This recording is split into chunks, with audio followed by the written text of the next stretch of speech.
I want to bring in Democratic Congressman Adam Smith of Washington State now to discuss. He's the ranking member of the House Armed Services Committee. Congressman, thanks so much for being here. What are you hearing about this attack? What are your thoughts? This is a dangerous escalation. We've been trying to make sure that this conflict doesn't escalate. This pushes it much closer to that point. It's imperative that the U.S. respond and find a way to stop these attacks. And I know the president's working on that. Key question there, as you have already discussed, is do you go inside of Iran?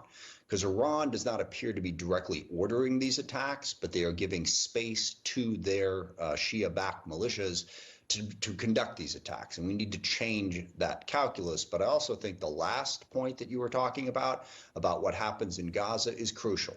The conflict in Gaza is empowering Iran right now. And that is bad for us, bad for Israel, bad for the Arab states, and bad for the world.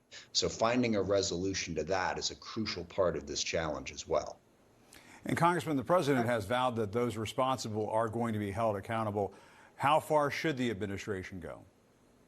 I think it is quite worthy at this point to consider whether or not there are targets within Iran, targets where the drones are being made, where the missiles are being made, military targets, to send the message that they're not going to get a free pass anymore. Because that's what Iran has gotten out of this. They have been able to attack us, undermine Israel, undermine our presence in the region with no direct consequences because they've been using proxies. It's very clear Iran does not want a direct conflict with us. Hezbollah does not want a direct conflict with Israel. So they've been attacking on the margins. And to the extent that they're able to continue to get away with that, they inflict costs on us without any consequences to them. And that makes it more likely that that's going to continue. But I do want to circle back to Israel's policy with the Palestinians. Prime Minister Netanyahu's position that there'll never be a Palestinian state and his desire to continue to try and weaken all Palestinians, not just Hamas, really strengthens Iran right now. And Prime Minister Netanyahu needs to think about a different policy in terms of how they deal with their very legitimate conflict with Hamas in a way that doesn't empower the Houthis and Iran-backed militias in Syria and Iraq, Hezbollah, and Iran itself. I mean, that is a serious part of the situation that we're in right now. Are you concerned that this attack could draw the U.S. further in, lead to a wider war in the Middle East? You were just saying a few moments ago the administration should consider targets inside Iran. But hitting inside Iran, doesn't that potentially draw the U.S. into something that could become much more escalated? Yes, I am concerned about that, and that's something that the Pentagon and people with far more knowledge than I possess right now can analyze. But I do know that Iran doesn't want that direct conflict with us. So I don't think they are going to attempt to escalate and have, direct attacks on us. We have to find a way, as I said, to change their calculus. Right now, they think they can promote their proxies to attack us with no consequences. If that doesn't change, these attacks will continue.